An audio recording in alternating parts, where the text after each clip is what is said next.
Hello everyone, greetings, namaste. Welcome to the We Are All Indigenous webinar series. This is the third part of the series. In the first one, we discussed about mass formation for a global indigenous sovereign nation called GAIA nation in the letter and spirit of the United Nations Declaration for Rights of Indigenous People. In the second part, we discussed the spiritual aspects of the yin and yang of being indigenous.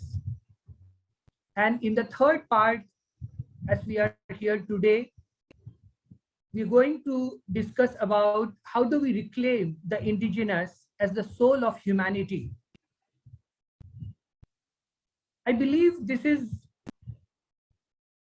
very pertinent to the mainstream narrative of what we understand as the deep state, represented by the World Economic Forum honcho Klaus Schwab and his ideologue Yuval Noah Harari, where he talks about humans being devoid of soul and spirit and being hackable animals.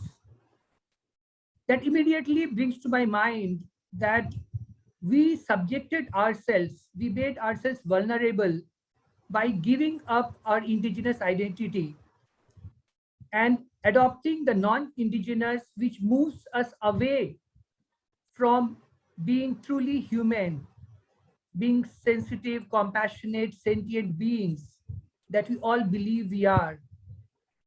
And non-indigenous, bordering on the inhumane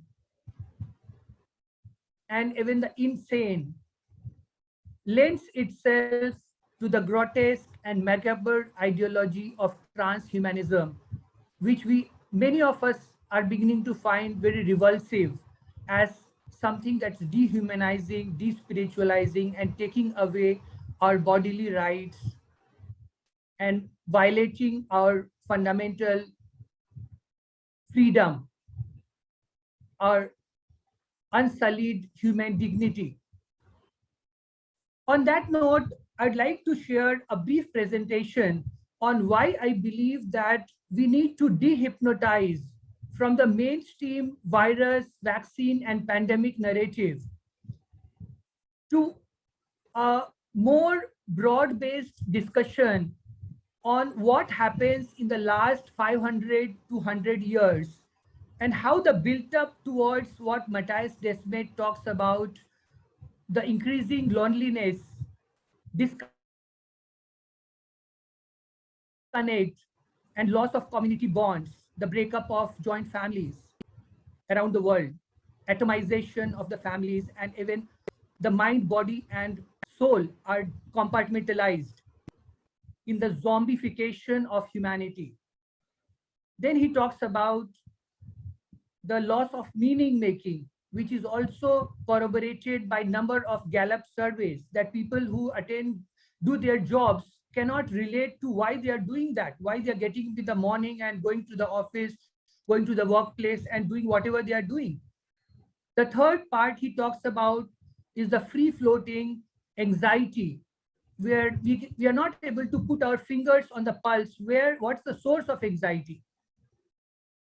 And finally, he talks about the free-floating frustration and aggression that is in turn vented on the minority. And in our case, we are the minority, the unvaxxed, the new unwashed, to say. People who are threats to, the vaccinated and the double boosted and the quadruple boosted. When the definitions of pandemic and infection and vaccine, everything has been rewritten to benefit few pharmaceutical companies' interests and the whole mafia-like operation that goes behind it.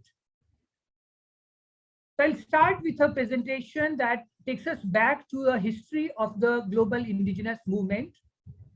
And then we talk about a very important declaration that happened in 2007 called the United Nations Declaration for Rights of Indigenous People. Is the screen visible? Yeah. So let me start with a disclaimer that it may sound to the uninitiated a very strong and provocative statement that only the indigenous shall survive. But as I shall walk you through, by the end of the presentation, perhaps you would agree that we are all somewhere deep down indigenous. We've just lost connect with the reality. I share a template for the emerging, what I call as the indigenous world order. Yes, we need a new world order because the old world order has a name.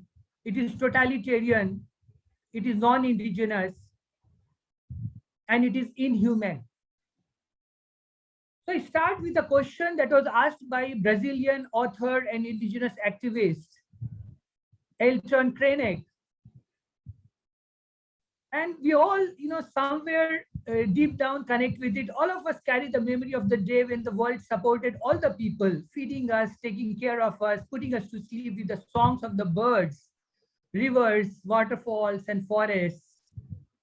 Were we an underdeveloped world then? I asked the same question at a UN summit about 5 years back. What is the definition of development when we all agree that it is taking us over the cliff?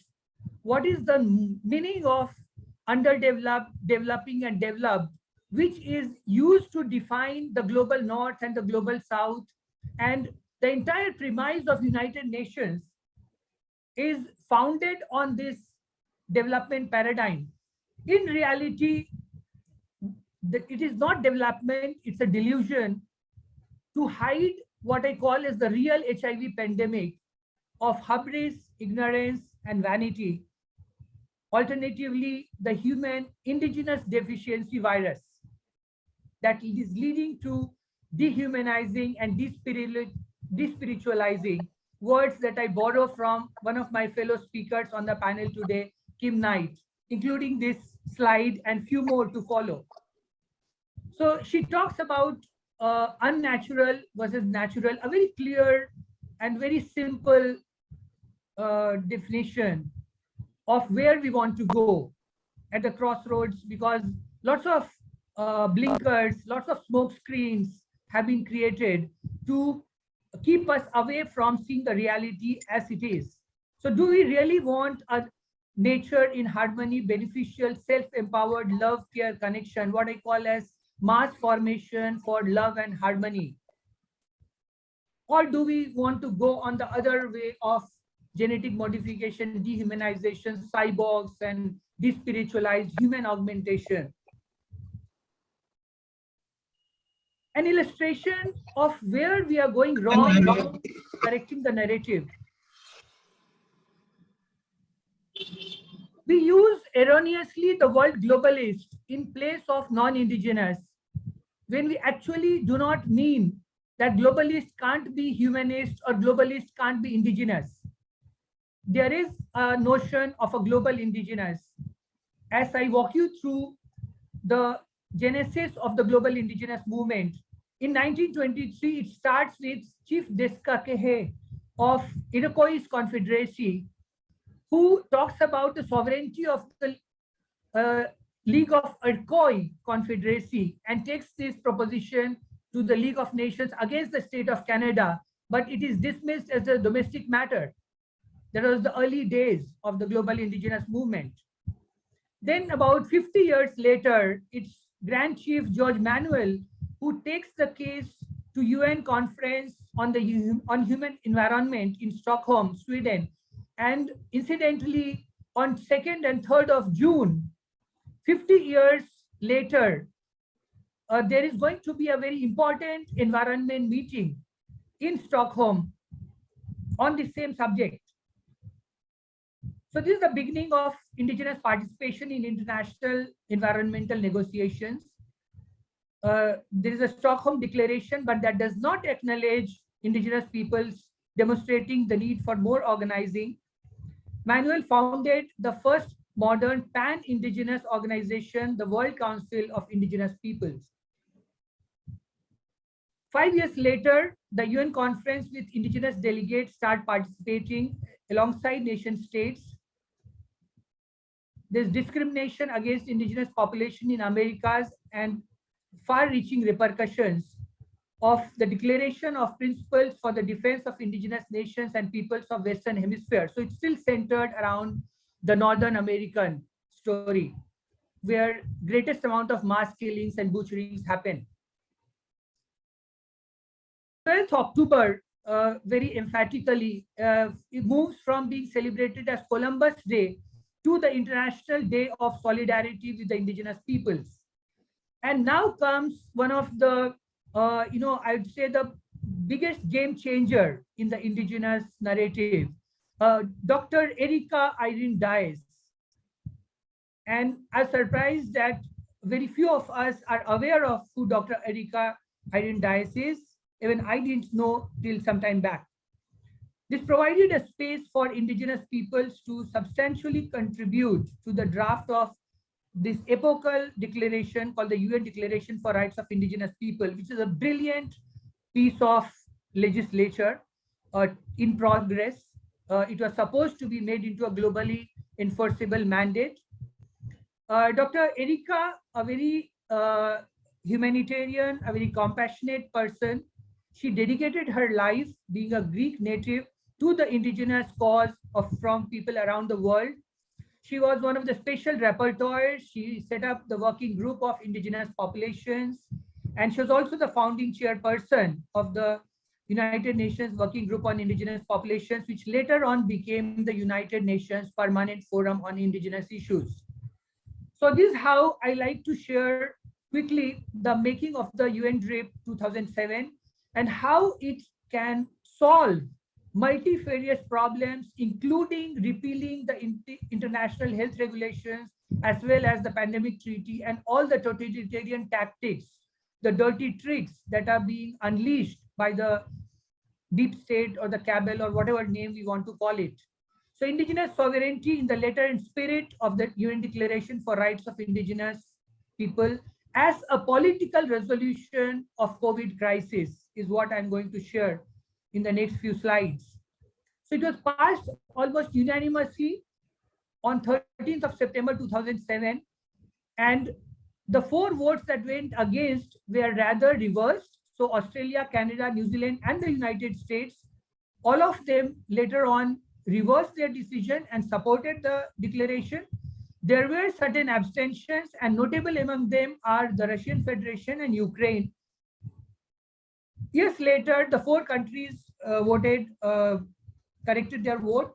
The declaration is the most comprehensive international instrument on the rights of indigenous people.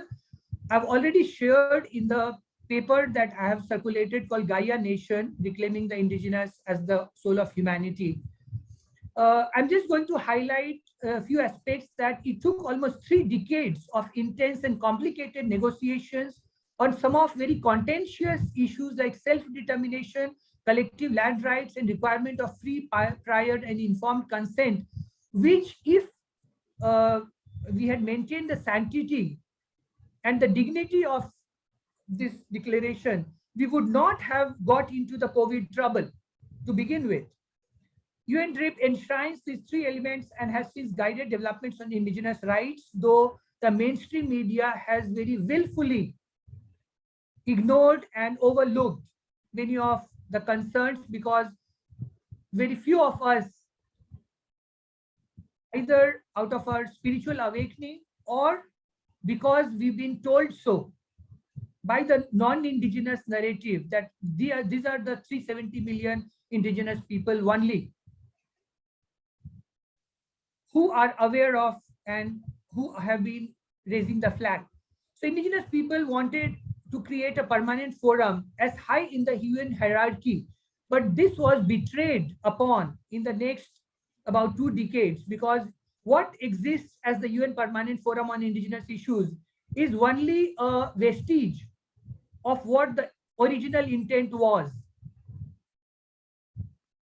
It's merely a tail that wags the dog as a advisory body to the Economic and Social Council, above which is the General Assembly, and of course Security Council, a very skewed, asymmetric and a very obnoxiously overhanging, undemocratic structure with some out-of-world veto powers awarded to the aggressors of the Second World War, who should have actually been debarred from any position of responsibility, at least for the next century. So we start with the formation of the UNPFII. So even the WAG has a twist in the tail in a way that it is not democratically represented. There are 8 members who are appointed by governments and 8 by the president of the ECOSOC for God-forsaken reasons. Indigenous people appointed experts adopt resolutions and provide recommendations, and they're often shoved into the dustbins. So all these efforts from 2001 Special Rapporteur to 2007 Expert Mechanism on Rights of Indigenous People have been hampered, handicapped, and they lack the teeth to do any good, not only to the notified indigenous people, but to all of us who are deeply and truly indigenous, all the humans, 7.8 billion of us.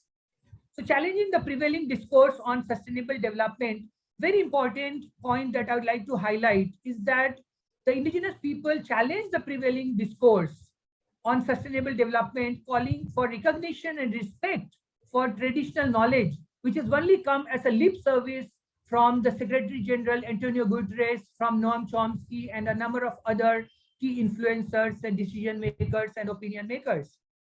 And collective rights to use and control the lands and natural resources, and they depend on and strive to protect, which is actually the whole planet. We also recognize the importance of United Nations Declaration in context of global, regional, national, and subnational local implementation, which has been left unattended, leading to terrain toxicity, leading to the COVID crisis.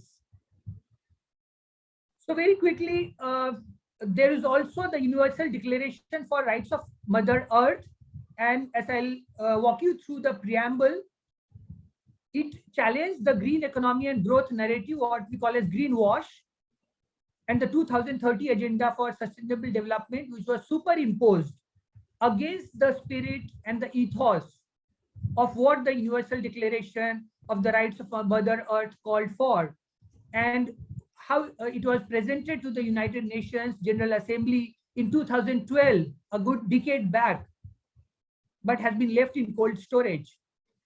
So it clearly talks about that we are all part of Mother Earth, an indivisible living community of interrelated and interdependent beings with a common destiny. So it draws no boundaries, no barriers, no fault lines among humanity as a whole, irrespective of the color of our skin, irrespective of the color of our iris, irrespective of the skull size, the length of our nose,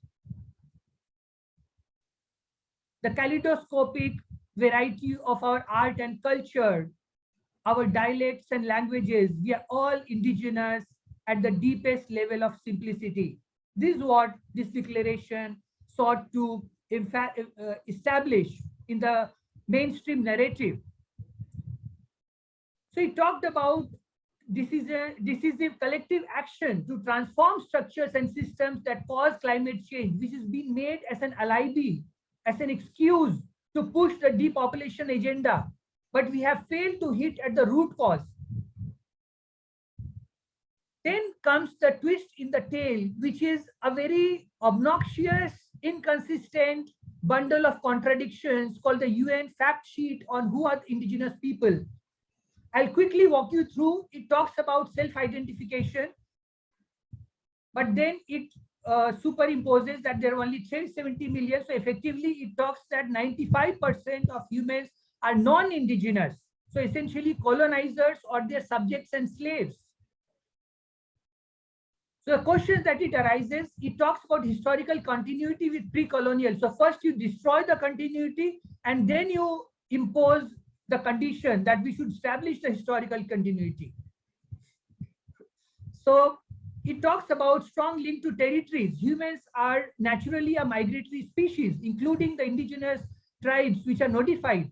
We are all migratory. So the migration pattern, but what has been remarkable is that we have been harmoniously coexisting with pre-settled tribes rather than trying to force fit our ideologies, calling them as savages and butchering and mass killing them.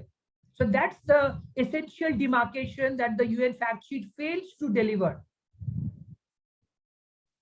It talks about distinct social, economic, and political systems, language, culture, and beliefs. In India, the Hindu society, which is essentially where the word indigenous derives from Old Latin Indu, which means moon, which is the demigod of mind in the Hindu thought, in the Hindu philosophy.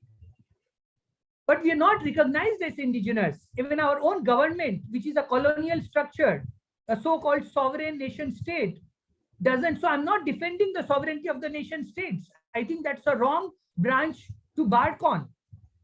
We only need to define our integrity, our sanctity, our dignity as humanity as a whole, as indivisible part of the whole. So, and then it talks about, look at this, the audacity of it, that we should be non-dominant groups of society. So it imagines that because it has butchered and mass destroyed the cultures and the people, indigenous people cannot be the ones like in India or in China or in Japan or in Sweden or in France who are dominant groups of the society. We resolve to maintain and reproduce our ancestral environments and systems as distinctive peoples and communities. Of course we do, but please take away the totalitarian regime. Please take back the pandemic treaties and the international health regulations. Let us breathe free. This is another slide I borrow from Kim's presentation, which represents the fractal in a very beautiful way that the microcosm is macrocosm. And this is the design that I borrow for creating the GAIA nation organization structure. So we are essentially talking about creating a GAIA nation, which is the an indivisible sovereign nation of the global indigenous. Then there are 6 regions with 1.3 billion population each, adding up to 7.8 billion, which is the total population of human beings on planet Earth, which we call as the mother. Then there are 13 zones in each of these 6 regions. Now, each zone with a population of 100 million corresponds to a cluster of smaller nation states. But in case of the larger nation states, it's the cluster of provinces, or in case of densely populated areas, even cluster of districts. So this is how we arrive at. And then we have what is also called as eco-anarchy, community states, which are 3,900 in number with a population of about 2 million. So this is how we create a grassroots to global system and structure, which is indigenous and based on natural principles. I go back to what Rabindranath Tagore, the Nobel laureate, talked about, how the Western political leaders represent the spirit of aggressiveness and how this was forgotten in the formation of the P5, the dreaded P5 with veto powers, who should have been debarred at least for the next century from any position of responsibility. He called them robbers managing the police department. With the specter of bioterrorism and the psychological and spiritual warfare looming large, being injected as snake venom peptides by calling them as vaccines, the most treacherous betrayal that mankind has ever faced or ever imagined, or showed even in its most horrific sci-fi movies. So 75 years of United Nations, it's a complete failure on multiple counts. And I call upon this August panel and all the audience and the world at large to call for its dissolution, along with the World Hypnosis Organization or the World Harassment Organization. So it's a curtain raiser to GAIA Nation Earth Sunset. So we have 6 regions represented 1.3 billion people each. So this is a proportional representation. So truly democratic, representative world body. And it also takes us back to our origin of human habitats, to the rivers, to the river basins, to the ecosystems. So analogous to the present setup, we, in a dialectic approach, we lend and borrow whatever is good part of it. So instead of Security Council, we are calling for a Peace and Harmony Council, a 7-member team. There's an Inter-Regional Coordination Council represented by the 6 regions. There's a General Assembly which has 78 zones represented by a 7-member delegation from each zone, so 546 members in all. Then we have a Grassroots Coordination Council up to the 2 million community state and right down to the villages and the towns and the cities, with a yardstick which both new urbanism as well as traditional indigenous wisdom follows, that no city or town should have a population more than 500,000, 500,000. So in all, we have about 100,000 people in the Humanities 7, the fractal from the global to the grassroots level. I've just suggested some names that I'm familiar with, and it's open for further nominations. Dialogue with United Nations Secretary General on dissolution, uphold and further update the UN Charter, and update with harmony, equity, and justice principles, and the Regional Coordination Committee. And this is the next steps that I suggest, that from 27th of May to 5th of June, we call an emergency response meeting as the GAIA Nation Foundation Summit, which is a hybrid, both in offline and online. The first round to 6th round in 6 different regions. So together in forthcoming meetings, we discuss which are the locations and what is the format of these meetings. So the last slide, in which I just shared the indigenous thought and philosophy that I so strongly resonate with. When the last tree has died and the last river has been poisoned and the last fish has been caught, and to add, the last child has been poisoned with the bioweapon called as a vaccine, we realize that we cannot eat money. The Aboriginal vision of property was ecological space that creates our consciousness, not an ideological construct, a contractual entity, fungible resource. Their vision is of different realms enfolded into a sacred space. Notion of self does not end with their flesh, what we in the indigenous thought call as Dehatmavad, but continues with the reach of their senses into the land, but continues with their reach into the entire cosmogenesis.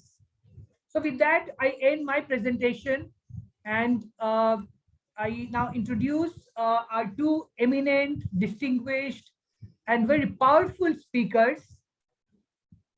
James Roguski, who's an author, educator, a natural health advocate, and the proponent of the People's Treaty, the flag bearer of our fight against the draconian international health regulations and the pandemic treaty. In just 4 days from now, as the World Health Assembly session starts from 22nd May to 28th May, they must be, with a deep breath and heaving a sigh, remember James Roguski and the presentation that he's going to share with us. Welcome, James. Thank you so much for giving us the opportunity to invite you and to listen to you. Well, the honor is mine, and thank you very much for having me. I will try to keep my talk as brief as possible, but there is so much to say. And so let me begin the story just a few months ago, when I was researching what has come to be known as the proposed pandemic treaty for prevention, preparedness, and response. As I researched it, and I found that literally millions of dollars had been spent to produce millions of words and reports and webinars and panels and all of that, what I realized was it was an attempt to create not anything that's even remotely indigenous, but a top-down control structure of a technocratic society that believed that they know better than God, right? They know better than Mother Earth what is right for people. And so my research into the pandemic treaty started to reveal to me just how removed from reality these people who were proposing this actually were. They think that they know better than the universe, and they're trying to impose their will upon everyone who exists on this planet. And I can't even begin to express, how disturbing that is. Well, when I was raised, somehow I came out with the concept of, if you see a problem, you certainly want to point it out, but you really need to be able to offer a solution. And so as I was thinking what I saw in front of me with them trying to create this pandemic treaty, I wrote, and I didn't write it, but it was written through me, okay? It's a very simplistic point that if anybody is going to negotiate a worldwide treaty, what would I want to say should be in that treaty? And so I came out with the People's Treaty. It ended up being just 10 things. And I'm just going to go through it very, very quickly now.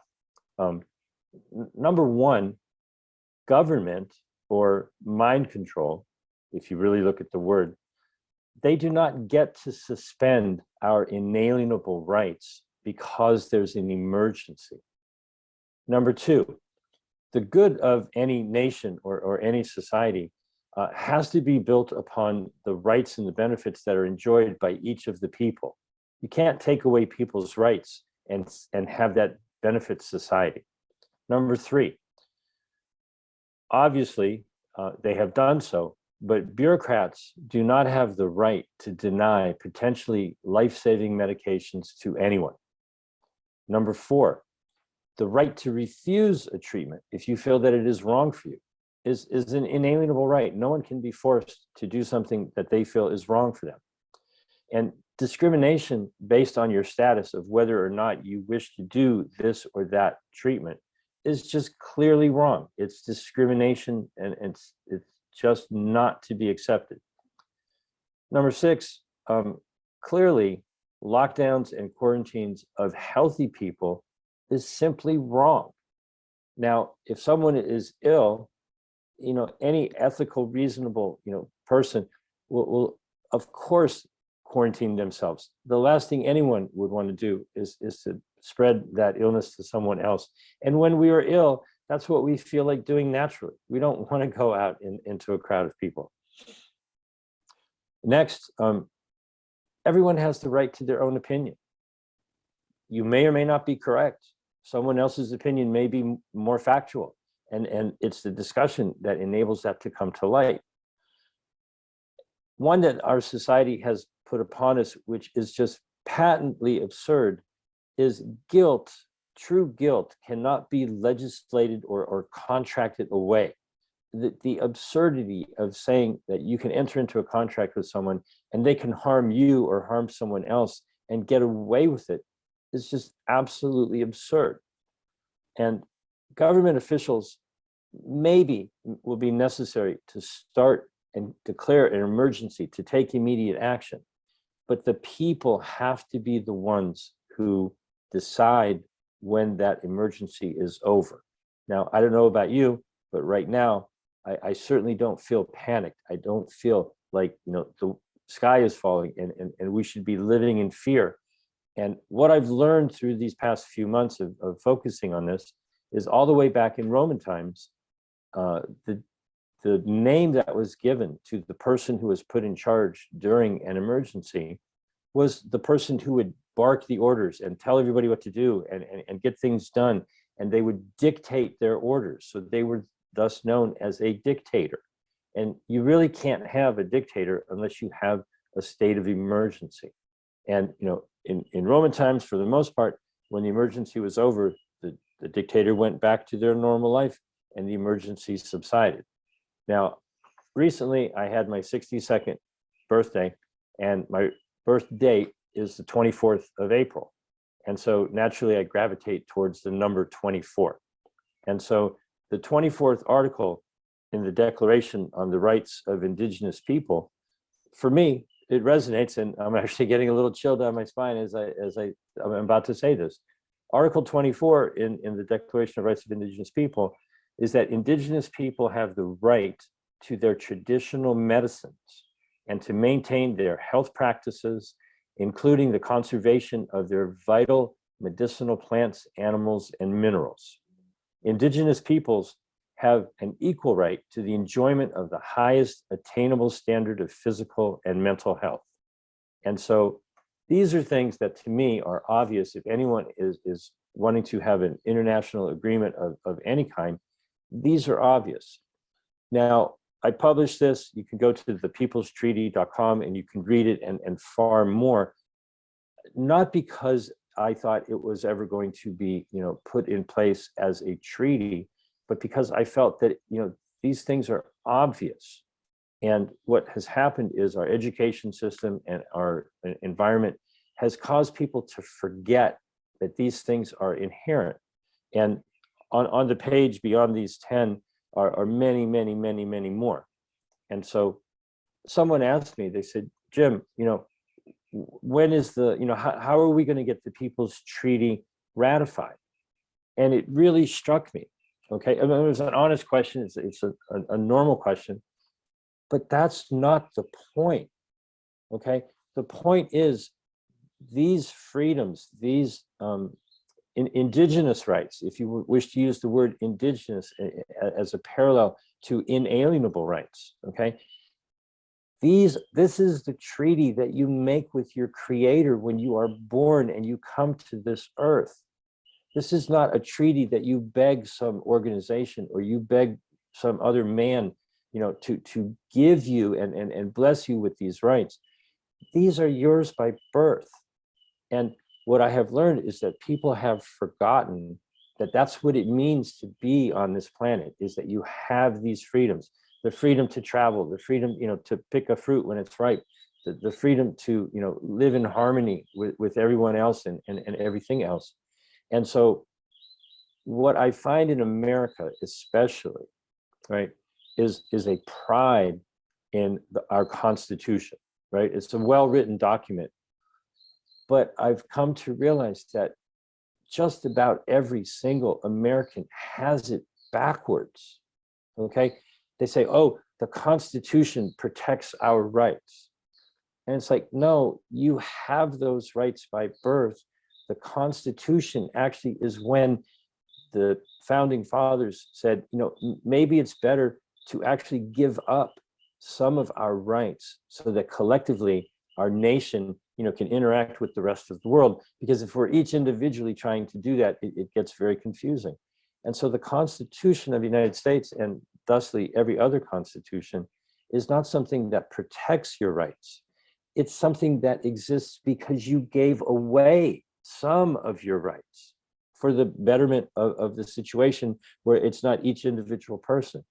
And it's become unbelievable to me that we could have forgotten that we created a government, we gave it rights, and the Bill of Rights is just a clarification to let the governmental officials know we absolutely did not give you these powers. These are for the people, not for the government.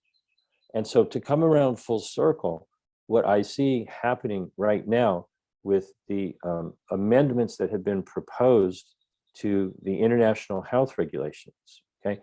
The international health regulations came out of sanitary regulations, just, before there was indoor plumbing, before there were underground sewers. The health conditions based on the fact that the potable water was, not as good as it needed to be, and the waste management was nowhere near as good as it could be. Vaccines did not end childhood diseases. Cleanliness did, and then vaccines came along afterwards and took all of the credit, okay? And so when the WHO was started, that was all rolled in, and I'm sure everyone who was involved at that time, they were working for the betterment of society. When the United States joined the WHO, we said, look, we're here voluntarily, and the purpose for us being here is not for the WHO to tell us what to do. It's for us to help the WHO so long as they are doing what they are supposed to be doing. And so what's happening next week in Geneva is a very small group of people are trying to pull a fast one.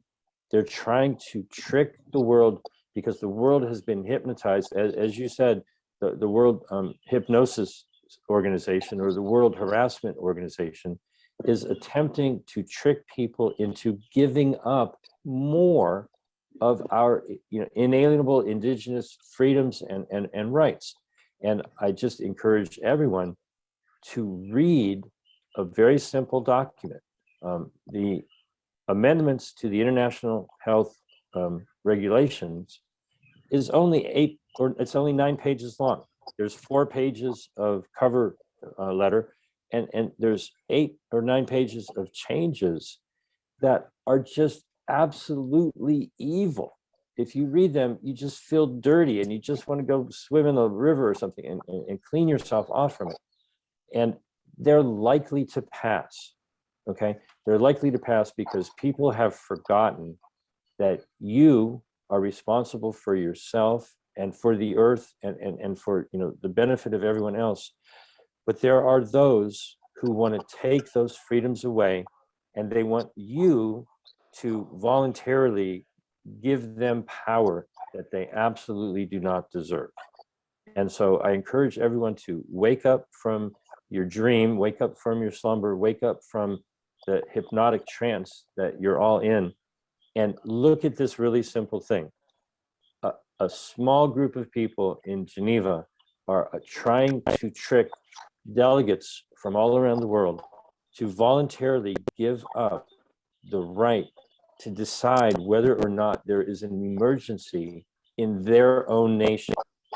And when you understand what the Declaration of Emergency means in relationship to the definition of the word dictatorship, what we're looking at with this document is, in my belief, it's the founding document of the Great Reset, where they want to switch the control from individual countries, 194 individual countries, and hand it over to one person, Tedros Ghebreyesus.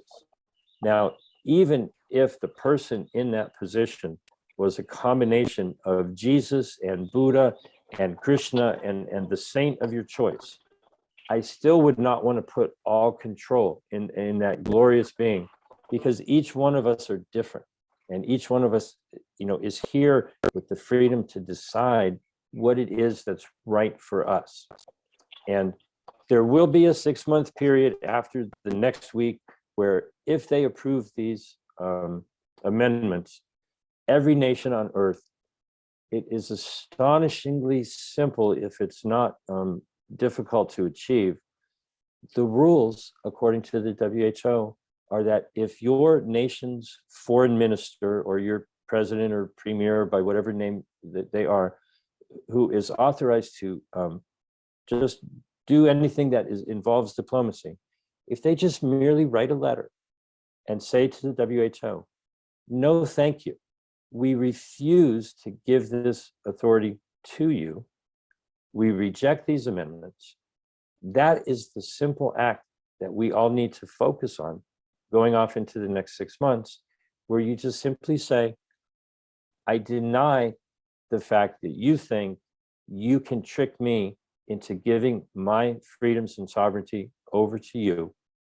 And for our nation, we have declared that these amendments are null and void, and we remain with the rules of the road that we currently have.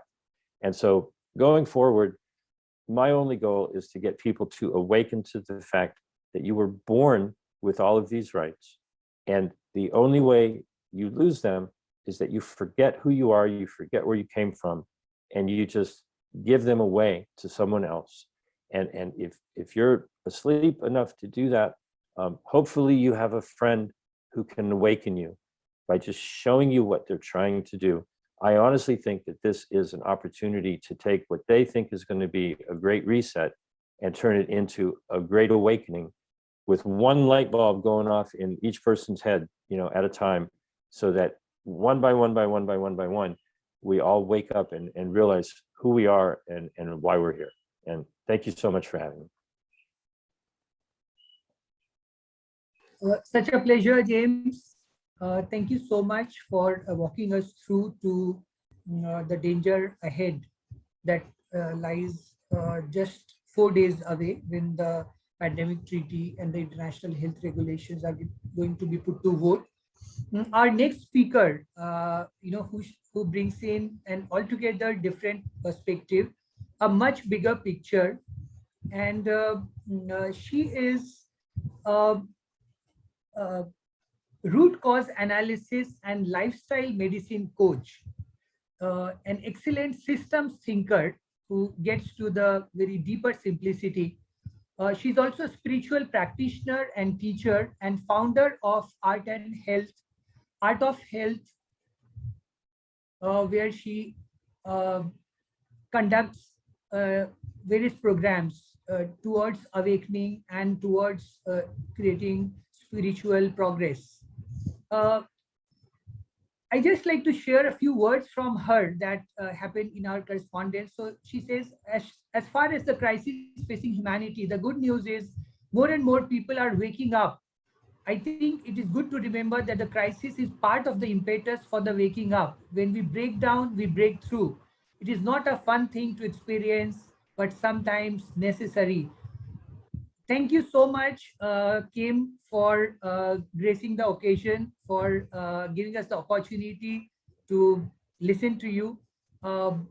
Welcome aboard, and please share your perspective on how we reclaim the indigenous, how we dehypnotize and get on track to a healthy, harmonious, and holistic world order. Thank you. Thank you. I'm wondering, can I screen share so I can show some slides? I can. Okay, good. All right. Good. All right. Okay.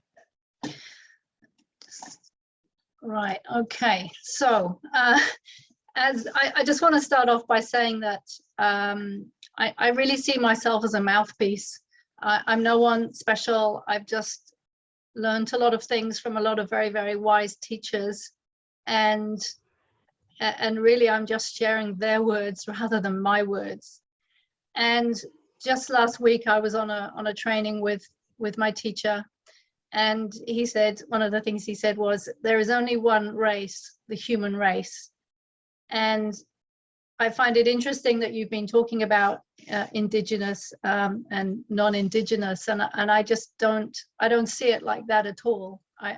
And funnily enough, I just saw a Facebook post today where somebody was saying, oh, there was some presentation and it was first time that a Black person had done whatever it was, that had done this thing. And I was like, why are we still talking about white people, Black people, this person, that person? We are all people. We've got to stop with these distinctions. So I just wanted to start off with that. And I also think it's really important to remember that truth is actually relative. We live in a universe that is relative. In other words, there is no absolute, and that is a universal law and a universal truth. And so everything is always changing. We're always evolving and changing. And that includes our consciousness and our awareness. And that means our understanding of life and what we could call our world paradigm, how we see the world. And as our consciousness evolves, and we have these expansions of consciousness, and we're always having like mini expansions of consciousness as long as we're continually learning and evolving and growing in a conscious way. And sometimes we can have very, very big leaps of consciousness, which really shake our very foundations. And I had one of those myself when I was 28, and it took me several years to assimilate this transformation of consciousness and even understand what it was. But as our consciousness is evolving, what was previously true to us is no longer true. A newer truth takes its place. And the interesting thing is, these are called ring paths, not expansions. And as our consciousness expands, it's the greater reality was already there. It was just that we weren't able to see it. So our consciousness expands, and the boundaries, if you like, the circumference of our awareness expands, and more of the truth of reality is available to us. It's always here. It's here right now to all of us, but we can only assimilate and comprehend as much as we're ready to comprehend. And this changes radically, as I'm going to show, how we see things. You know, whether we see something as a problem or not, whether we see something as right or wrong or not. And I love this quote from Arthur Schopenhauer, which I put on the back of my business card some years ago, because it was very profound when I first heard it. All truth passes through 3 stages. First, it is ridiculed. Second, it is violently opposed. And third, it is accepted as self-evident.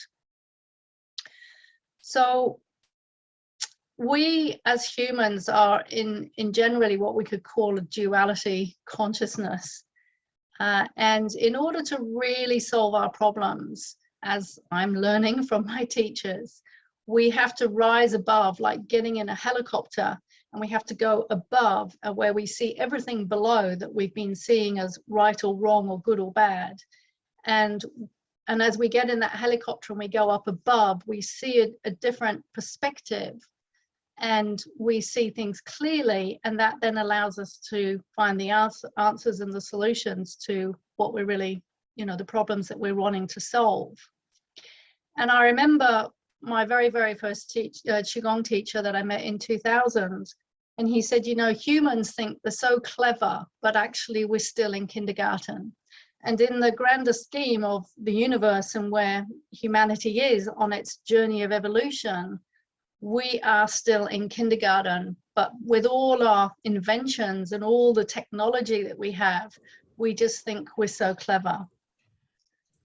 And I just want to share a question that I put to my teacher just recently, because it was really playing on my mind. And so I put this question to him, and then I'll share the answer. So I said, I feel like the pattern of polarity is extreme in the world today.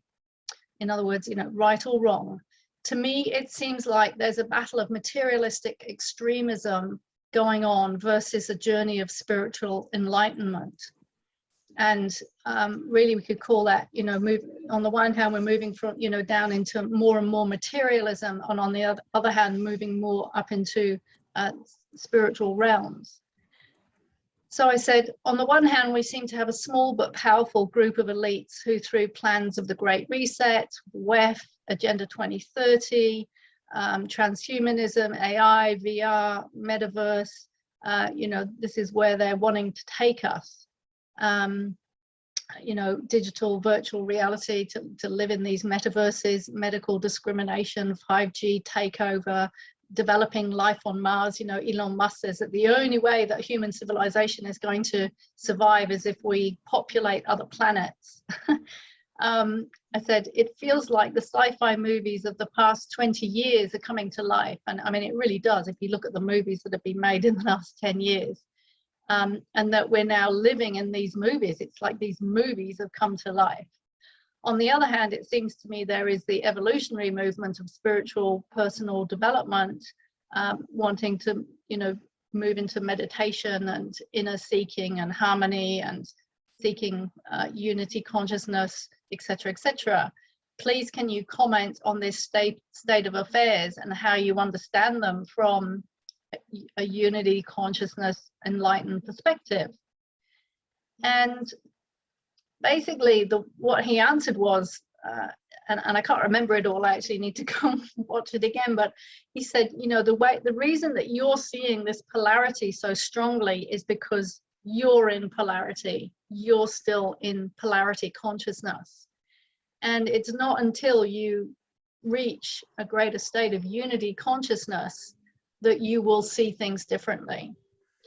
And the reality is that polarity consciousness is very, very strong right now, as we know, in the world. And by the way, I'm not negating anything that anybody is saying here. I'm just offering a different perspective.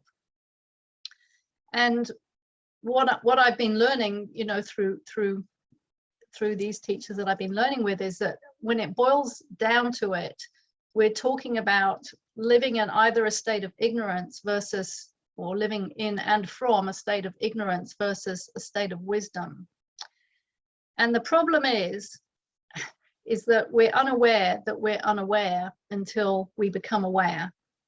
And once we become aware of this unawareness, then we have new choices. So human consciousness is limited, and we're simply unaware of what we're unaware of until we become aware, and that is a major problem.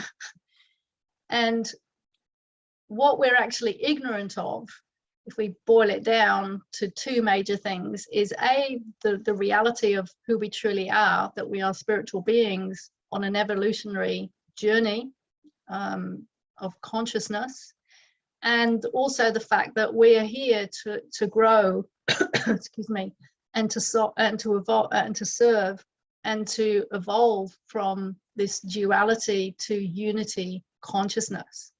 And the word yoga means unity, oneness, to yoke ourselves to divinity. And you know, most people, they go to yoga and they go to yoga classes, but they don't actually realize what the real meaning of yoga is. But when we do a yoga class and then we're in shavasana at the end of our class and we're feeling very, very peaceful and very, very unified inside, then we're starting to actually experience this unity consciousness. But that's just the start.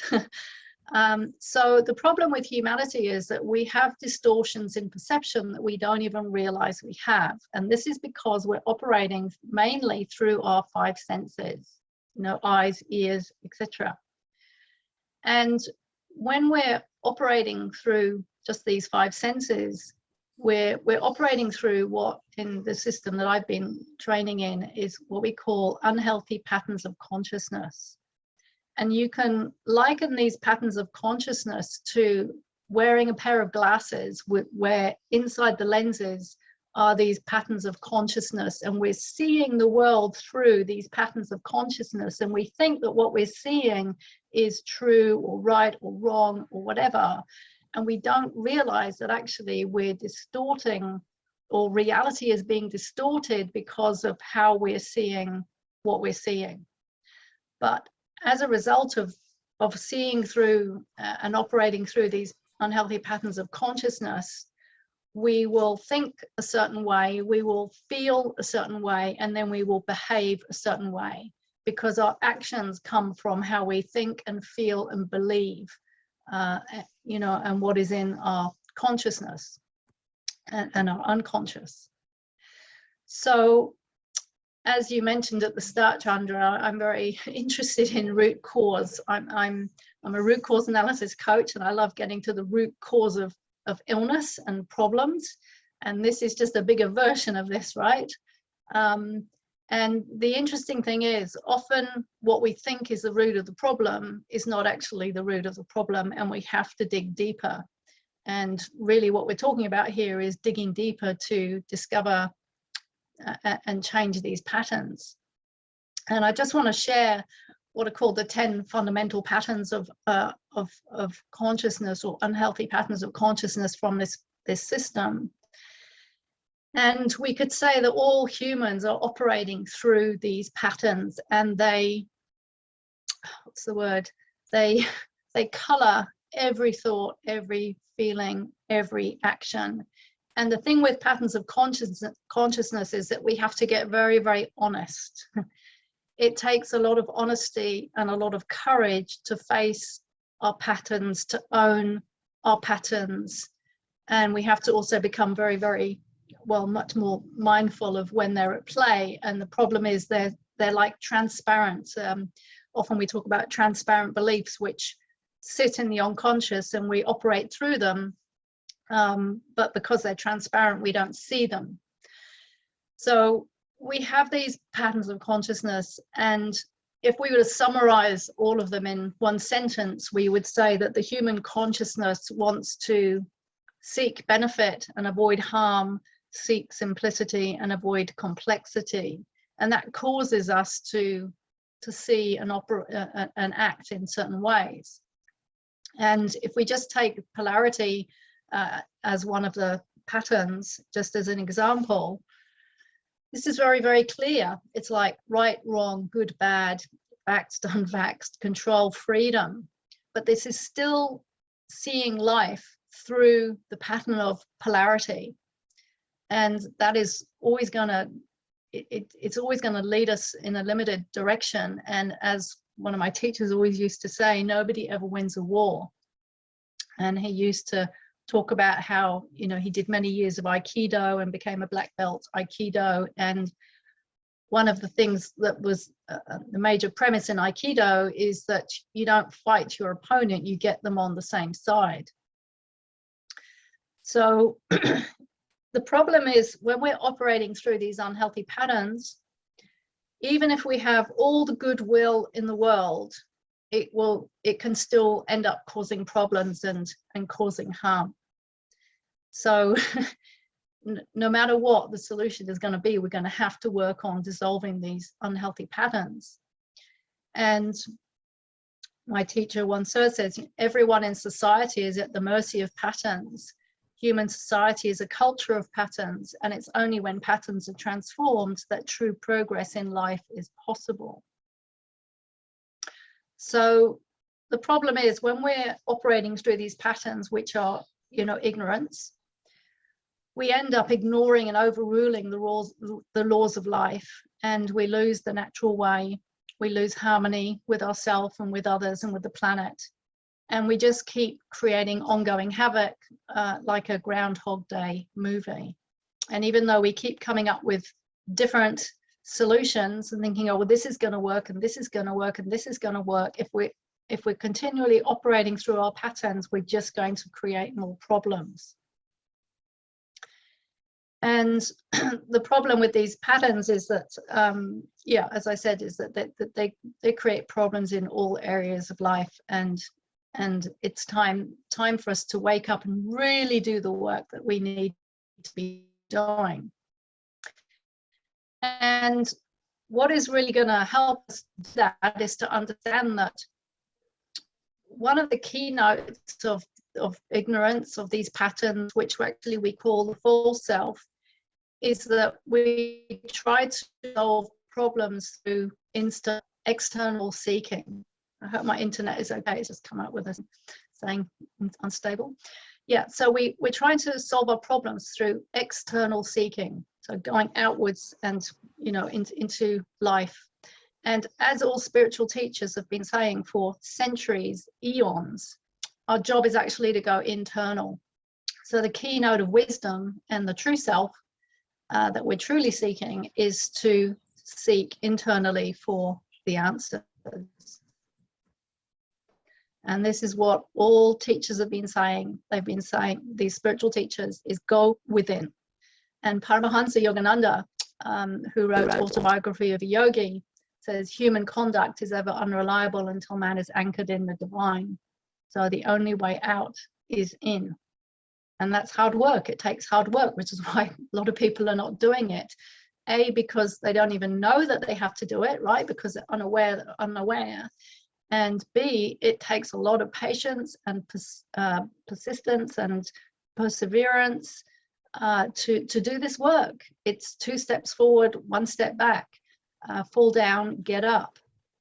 But ultimately, the solution is, if we really, really want to solve our problems, is that we work on ourselves and we go beyond this duality consciousness, polarity consciousness, so that we are led by wisdom and our true self. Because wisdom, when we're in a state of wisdom, we think and feel and perceive and act completely differently, and one can't even really know what that is until one reaches that state. And typically the first rung on the ladder of self-realization is what is typically called enlightenment. So that is the first major rung on the ladder of self-realization, and that ladder continues infinitely, indefinitely.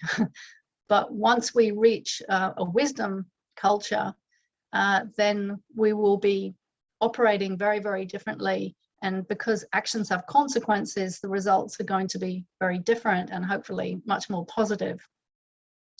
So I just want to finish with a couple of quotes from Ramana Maharshi. How should we treat others? There are no others.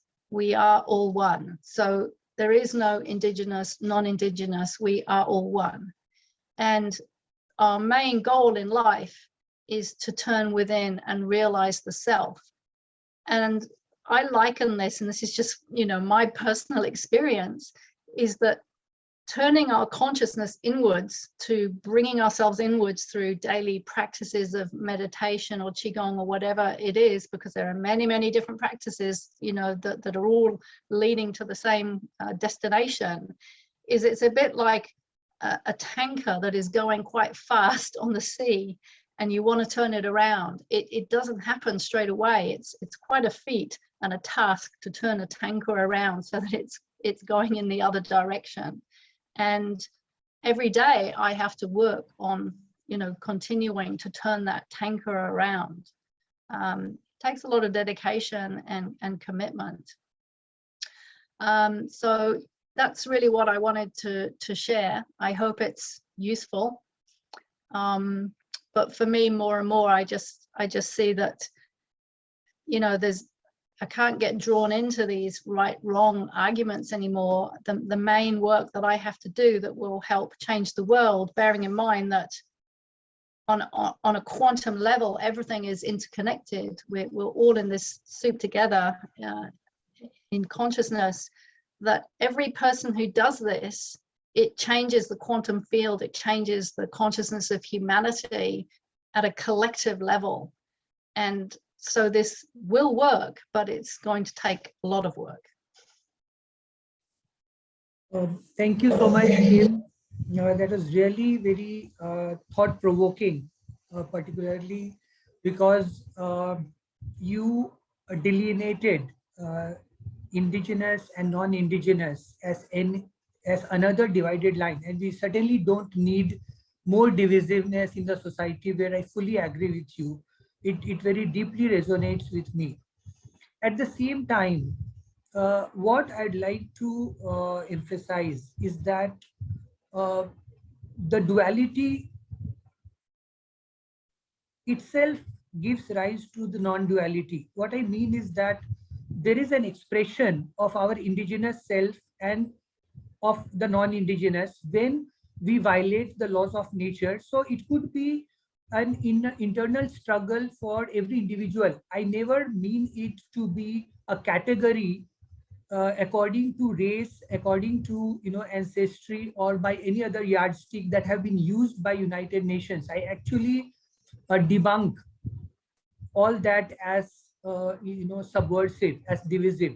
What I essentially mean by our discovering our indigenous self and using it, the United Nations Declaration for Rights of Indigenous People, as a political resolution for the COVID crisis, is because I see the deep interlinkages. Now, in that, the question that I asked you is that while we all agree that we should strive for the unity, but isn't that the journey in which we give up our non-indigenous, the inhuman aspects of our behavior, of the human habitat, the forms that it has acquired, the car culture, the you know, dependence on so much of fossil fuel, so much of deforestation. So all those aspects are what I qualify as indigenous, as an adjective. So how do you see that you know, being used as a dialectical tool to solve the problems that we all agree exist? So I'm a bit lost on the question, actually. Yeah, so I'm talking about a dialectical approach to let us first recognize that there is an indigenous aspect, which is about being in harmony with nature, you know, finding the abundance, finding equitable distribution. So that is the indigenous way of life, the indigenous world order, a more holistic, a more unified. Whereas non-indigenous is what you call as materialistic extremism, where there is a compartmentalized manageability, where there is a private ownership, where there is a certain what I want to highlight is that can we negate the reality of the non-indigenous forms and how they are compelling more of us to behave in certain ways which violate natural principles, which are against human behavior itself? I find this a really difficult question to answer. One of the reasons being, I have to say I'm not a great philosophizer or debater. Secondly, I might not necessarily have, I don't have all the answers. All I can say is where I'm coming from at the moment, in my limited understanding of life, as it stands at the moment, is that the key is to work on oneself. It doesn't matter whether you're labeling people as indigenous or not, or materialistic or natural. The work is to work on ourselves and to help us, help others to do that as well.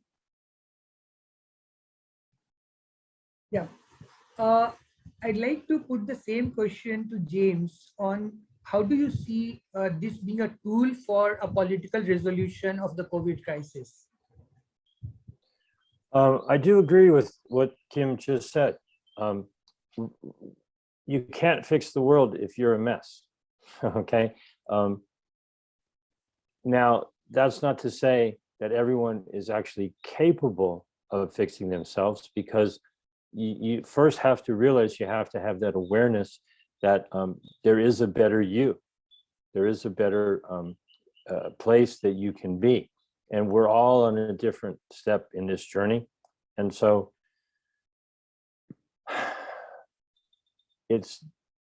I would like to offer something to Kim that I have often felt very comfortable with, which is I pronounce the word that she has made use of, ignorance, okay? Ignorant oftentimes is thought of as being, less intelligent, but it's really not that. Step number one is awareness, okay? I think you mentioned there are, the things that you don't know, the unknown unknowns. And so, with the topic that is very much in my life these days, 8 weeks ago, I was completely unaware of the situation, even though it had been in existence for a number of months. Once you become aware of something, then you have the choice. You can choose to ignore it, or you can choose to act upon it. And ignorance, when you pronounce it that way, drives home the fact that, there are certainly issues in life that you want them to be a different way, and you can do something about them, or you can be ignorant of them. And it's a choice. You can always have that choice. But I think we get into a more difficult situation when you see that something is askew and you take the easy path of ignoring it. Ignorance is the easy, lazy path. The active or the position of being someone who takes action on another level is actually easier, because you end up making the situation better. The more lazy and ignorant of problems people are, generally, the deeper those problems get built in, and the more you are ready to take action to change what it is, and you learn more, you grow more, you live more, and but all of that really, it's not that you want to change the world, okay? It's that you've changed yourself and you are being yourself, and being yourself in a more active way makes the world better. Yeah, thank you so much. And I could add one more thing, and thank you, James. That was, to ignore is the way you pronounced it is very useful. I've studied a body of teachings called the Ageless Wisdom Teachings for over 20 years now. Huge body of teachings brought to the world by lady called Madame Blavatsky and also Alice Bailey, just two tomes of books which would take about 5 lifetimes to get through. And I've only done, read a speck and studied a speck of it. And one of the things they talk about is that we have these different dimensions of existence, and humanity is sort of on the, well, it's not actually on the bottom rung, because we've got the plant kingdom and the mineral kingdom and whatever, but humanity is here. And then there is what are called the more aware, conscious people, called the new group of world servers, who, and then above that is the spiritual hierarchy. And I know I'm getting a bit esoteric here. And the new group of world servers are the intermediary between the sort of more unaware, unawake masses and the greater, higher dimensions of the masters of wisdom. And so, yeah, everybody is at a different level of awakening and awareness.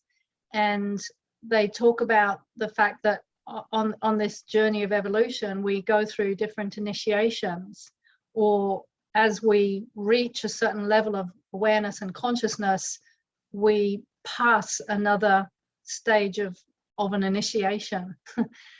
and so we're all here. Each one of us is at our own level of awareness, and we're all at some point we're working on ourselves consciously to increase that level of awareness, to grow ourselves and evolve, and then we take others along with us. We're all walking each other home, as that saying goes. So yeah, and one of the overriding principles in the Ren Shui system is it's like the overriding principle is Zidu Du Ren, which means lift yourself up, lift others up. And when you get to a certain point of having enough information, useful information to share, you're just drawn naturally to want to share it with others and help others. And actually, you can't even fully grow yourself until you start doing that. It's the yin yang symbol is, one half is the zidu, lift yourself up, and the other half is the du ren, lift others up. And that's what we're here to do, is we collectively evolve and grow up this ladder of self-realization. Kim, you also mentioned about the Schopenhauer quote on how ideas first have to face ridicule, then hostility, and before they are accepted as inevitable. So taking that, taking a leaf out of that book, I'm going to ask you a very bold and a very thought-provoking question, which is that my exploration is that there are very close parallels between the vaccine, story, or the vaccine script, and the non-indigenous script. Now, what are the analogies? When we say vaccine, it actually has some connotation of protecting you, boosting your immunity. And when you push an injection or a bioweapon in the name of a vaccine, it comes with all that kind of baggage, which creates a smoke screen among most people and very easily to hypnotize. Similarly, non-indigenous comes with its own script of progress, of having developed from the drudgery of the forest life and the yokes of freedom from the horse carts, and how the material progress has been kind of glorified and has been held in such lofty terms as emancipation from drudgery and slavery. So with that non-indigenous background, now if you push transhumanism, internet of bodies, human augmentation, all the 5G electromagnetic field, all that has a cover, that cushion of. So with this very close analogy, why are we afraid to delve deeper into taking up the indigenous narrative, not as a divisive force? I'm again qualifying that I don't mean that any color of the skin or color of the iris or the skull size or the length of the nose has anything to do with being indigenous or non-indigenous. It's simply about our character, our way of life, our attitude of whether we want to live in harmony with nature, follow the natural principles, move towards unity, or whether we are creating more bigotry, more hatred, more divisiveness, more lethargy, more laziness. So that's where I believe indigenous and non-indigenous, not as nouns, but as adjectives. So in that regard, do you see, and to James also, that drawing close parallels between the vaccine card and the indigenous card could help us, break down the deep state's narrative and create a breakthrough ahead of what we are doing in Geneva, the protests and the resistance and the signature campaigns? Thank you. Okay, so that was a very long question. And coming back to that quote, I mean, for me personally, initially, in terms of the vaccine and, all truth passes through 3 stages. First, it is ridiculed, or whatever the quote said. The way that I saw it initially was that, okay, well, I'm seeing things that other people aren't seeing. In other words, I think and feel that this is not a good idea and it's dangerous. And, it's shown, lots of people having terrible reactions and injuries. And yet other people are not seeing that. There are so many people they don't even really believe that. You can say it to them and it just goes over the top of their head. But it comes back to this, and I don't have the answer for this yet because I'm not in unity consciousness yet. But all I can say is that when I listen to enlightened teachers who are in unity consciousness, they say that they're perceiving the whole affair from a different perspective, and that there is a bigger lesson and a bigger meaning for all of this happening, even though it seems completely insane to a lot of us and to me. So I don't have the full answer for that yet from an enlightened, very wise perspective, because I'm not in that state of consciousness. And the thing that I've been endeavoring to do more recently, because I have been quite polarized the last couple of years, but the more I'm listening to this, what I feel is very wise advice from these wise teachers, is I've noticed that even without trying, actually, I've been pulling back from the polarity and from the judgment, and just becoming more like a witness and observing and more detached. And because my natural inclination, because of the patterns, is to immediately want to go into a judgment, right or wrong, polarity, judgment. But what is happening more and more, which is sort of interesting, is that that's happening less and less, and I'm just observing and going, okay, and then observing my reactions, and from a place of witnessing. Yeah, and I think, I suppose, when we're talking indigenous, non-indigenous, I'm guessing what you're meaning, or how I'm interpreting it, is materialistic versus natural, right? And personally, I feel that the natural way is a much better way. But for some reason that the universe knows, I mean, the greater creator, whatever, it sees everything, it understands everything, it sees what is happening, and somehow there is a purpose to all of this, but we don't understand it yet. And it's interesting because when the pandemic first happened, when it was first announced back in March 2020, immediately I thought to myself, wow, this is a global version of what I've been seeing with individuals that I help through chronic illness. It's exactly the same thing. They have a whole load of problems and a whole load of illnesses, and the reason the illness is there, and it was the same for myself initially as well when I was ill, is that we're breaking the laws of health and the laws of life, and we've caused damage to ourselves, but we haven't seen that. But once we see the damage we're doing and we make amendments, so to speak, not amendments, then the body self-heals.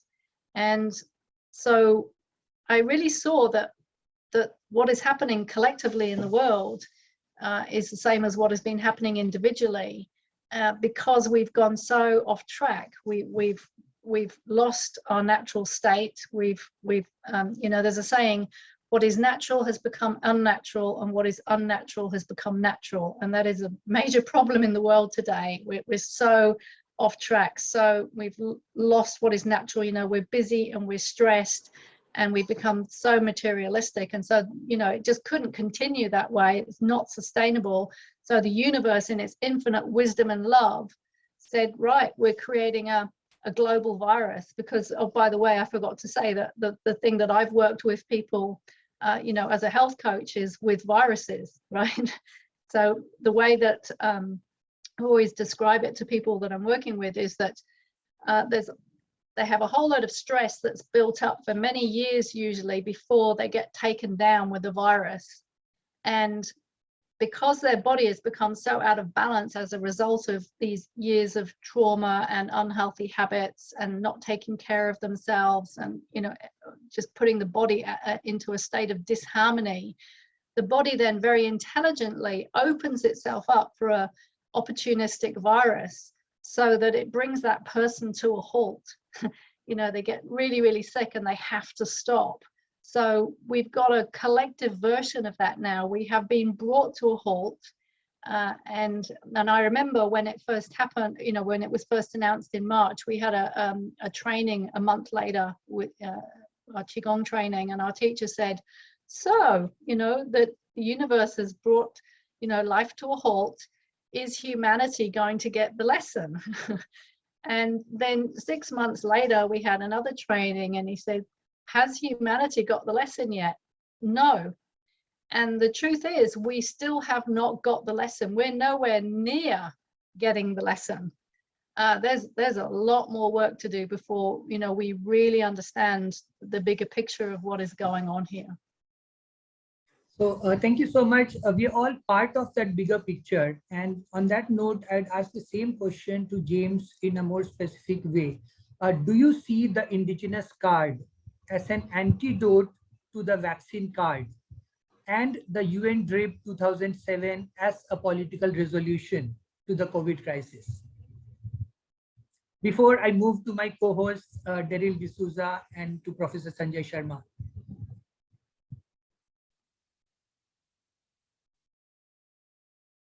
Your mic is off. I want to absolutely agree with what Kim said. I'm not a Shakespearean expert by any stretch of the imagination, but nothing is good or bad, but thinking makes it so. And I had a handful of formative experiences. One of them was I was just a guest at an awards banquet 3 decades ago, back when computer graphics were very, very rudimentary. And the winning production, 30 some years ago, showed a computer generated scene in someone's living room, where there was a window and a chair and a stool and a plant. And as the digital camera was going through the room, for just a second, when it aligned with everything that was in the room, it became very clear that everything was put together in such a way that it was the television station's logo. And then as the camera kept going, you were back in the room, right? And it was very amazing to me, because it drove home the fact that it's your perspective, okay? And so the things that I've been doing for the last 3 or so months started when I was literally knee deep in my yard, preparing it, and I have a little tiny yard in Los Angeles, preparing it to plant my garden, okay? Knee deep in working on it. And I took a little break, and I was feeling wonderfully connected to the earth, and I felt really good. And I put a prayer out into the universe. This is how this all started for me. I said, I'm here to serve. I'm open for a challenge. Tell me what you want me to do and I'll do it. And I find myself, here with you today after a very interesting, 3 or 4 or 5 months. And I walked away from my garden and Mother Nature has taken it back over. Okay. It is, not how you would imagine someone's garden to be. Mother Nature is in charge of my yard and I bless her to do a better job than I ever could. But I miss that connection to the earth. Okay. And so I volunteered. I was given an assignment and I'm doing the best I can with the assignment that I'm working on. But yet I miss that connection to the earth. And so it's a theatrical production being put on for the entertainment of the gods. We're all here. And when someone is playing the part of the bad guy, if you will, in the theatrical production of your life, I'm able to look at it and say, that person has been given a role in my life, in the theatrical production of my life, and they're playing that part really, really well. And in the afterlife, I'll congratulate them for a job well done. Okay, that bad guy is just as much a spirit as you or I. They're just playing a role so that you can learn. And whether that's the vaccine manufacturers, making these evil products that harm people. I read a book and it told a story, and maybe it's just a story for learning, or maybe it's actually true. It was talking about the Society of Atlantis, and it talked about how it was an advanced society and how very similar in many ways to ours.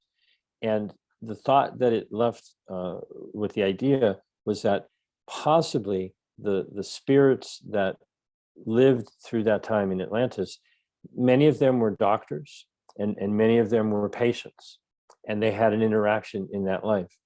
And now maybe they're back on Earth this time and their roles have been switched. And so they had the doctor experience in a previous life, but now they need to learn what it's like to be the patient, and vice versa. Okay. And so I've worked with people who, have ailments that they can't seem to let go of. You can take the herbs, you can do the treatments, and it's because the reason that they are here is to have the experience that disease gives them. And if you were to cure them of that disease before they're ready to be cured of it, you would actually take away that experience. And so when people are suffering, if that's not the experience that they want to have, by all means, they'll ask you for help and you help them get out of that experience. But, some people come to Earth because they want to experience opulence and just all that, but they have their problems too. Okay. And so I'll close with this. There's one line from a book that was written, I believe, by Michael Tierra. And he talked about how, certainly in Ayurvedic medicine and Asian medicine, they talk about the different flavors, salty, sweet, sour, bitter, pungent, whatever. And he said something that I'll never forget. He's like, your body seeks balance, and you need a little bit of this and you need a little bit of that. And if you eat a diet that's out of balance, your body will seek that which is missing. If you eat too much sugar, you really need some protein and some fat. If you eat too much protein, you need some fat and some sugar. You need the balance. You don't want to just eat spicy food or just salty food or just sweet food. And he said, if your diet is out of balance, your being will seek those characteristics in the people that you meet. And that just floored me. It's like, you wonder why there are people who are bitter in your life. You wonder why there are salty people in your life. You wonder why there are sour people. You wonder why there are sweet people in your life.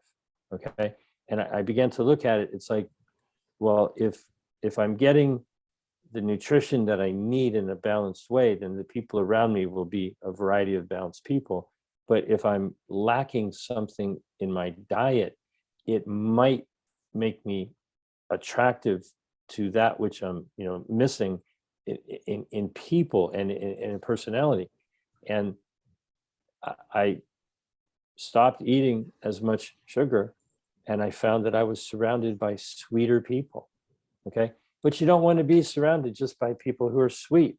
You need some salty characters in your life. You need some spice in your life. You need some bitter people in your life, to make you appreciate the other flavors.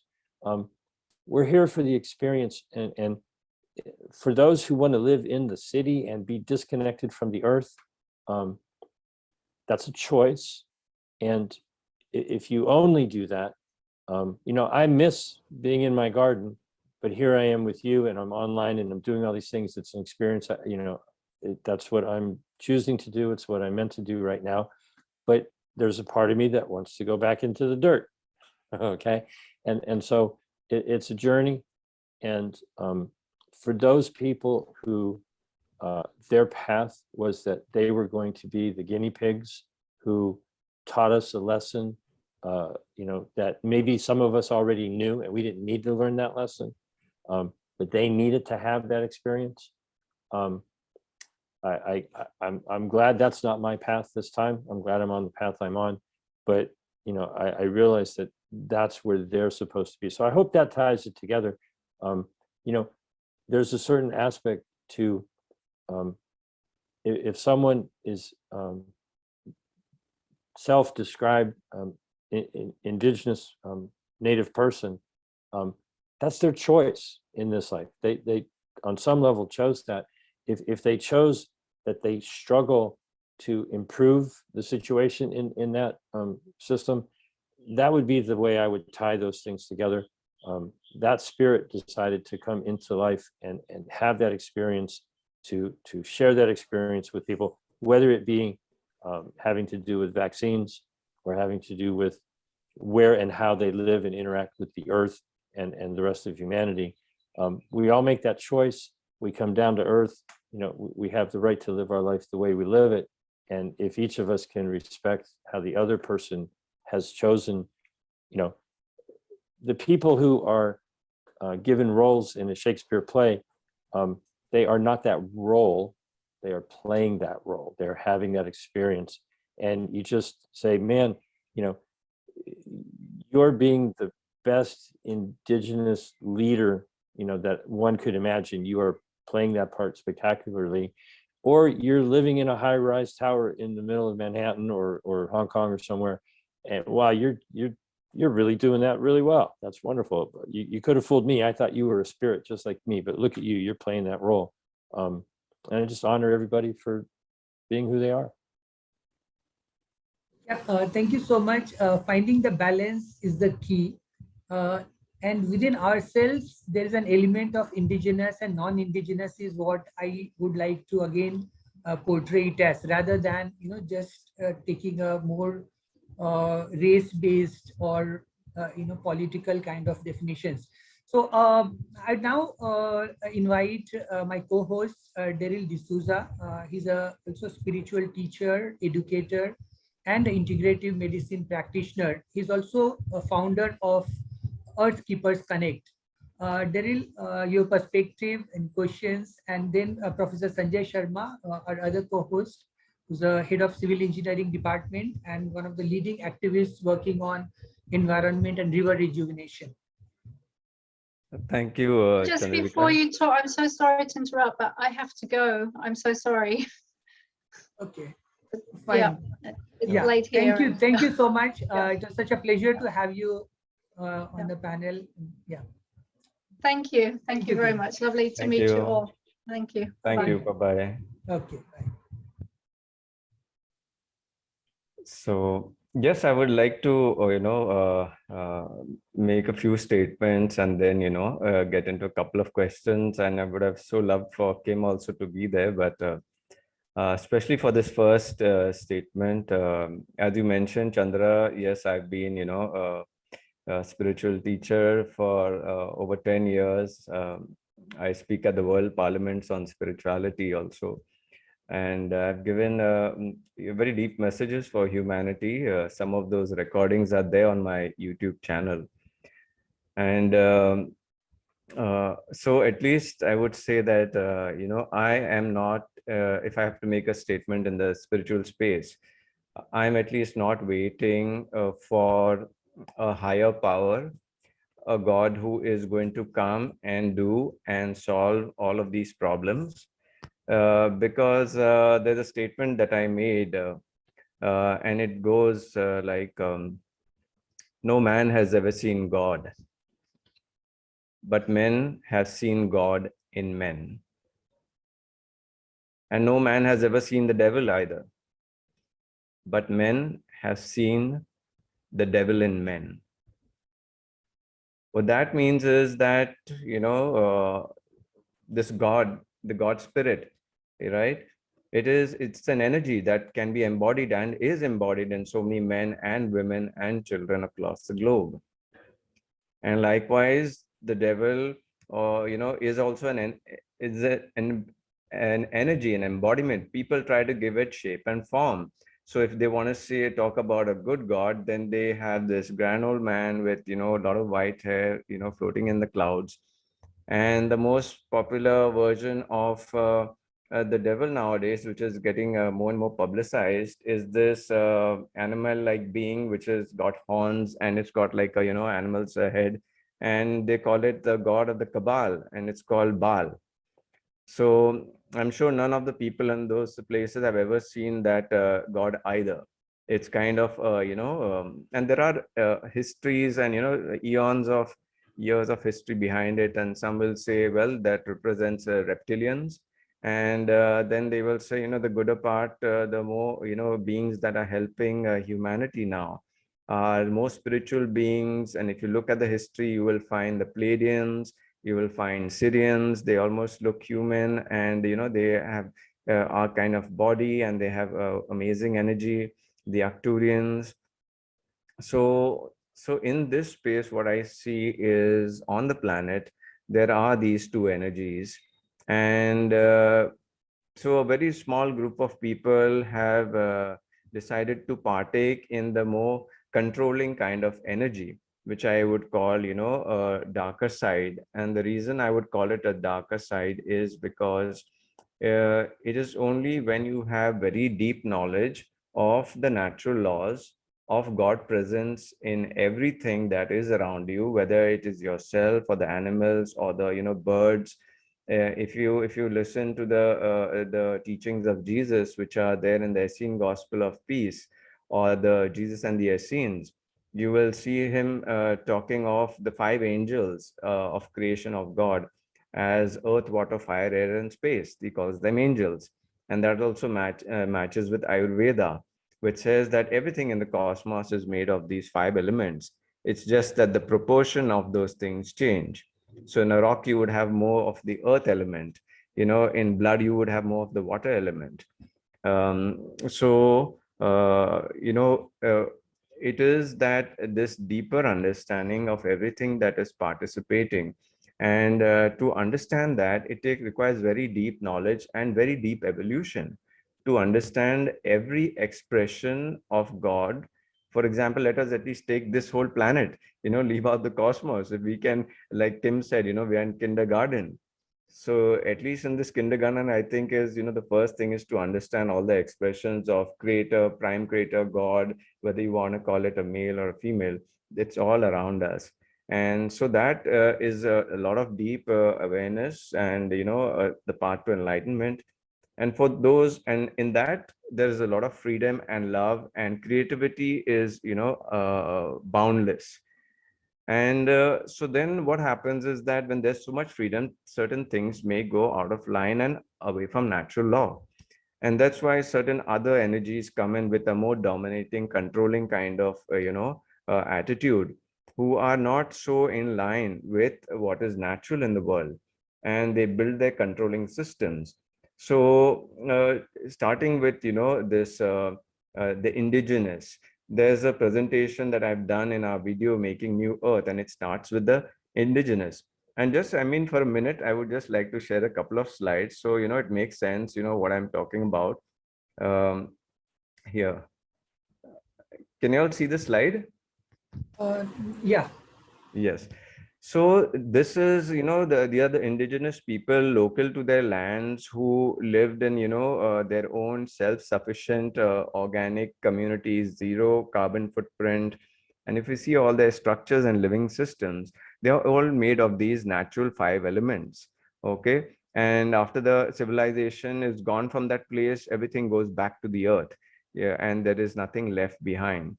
Okay. The Mother Earth recycles everything. So, and these are those, 5 elements, the expressions. Now, this was going on for, you can say, 5, 6, 7, 8, 10,000 years. All of these people had the experience, that direct experience of the natural laws. And through the natural laws, I would say the direct experience of God. And they more or less understood that it's, in nature. And they try to depict God in different, aspects, as deities, as certain things, but they all knew the common truth. Then over this period of, and second thing what I want to share is, uh, over all this period of time, as they lived, you would not find any of these problems in their societies. If ever some of these were there, it was temporary, maybe because of famine or because of plague or, earthquakes. Otherwise, they never were a permanent aspect of those societies. And what happened later is, this is where I say, certain groups of people brought in controlling systems. So they became, traders and capitalists. And, that's when the industrial revolution started.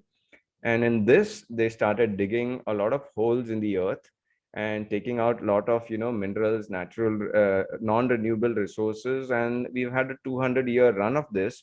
And now we are, getting exhausted with all our fossil fuels and so many other things.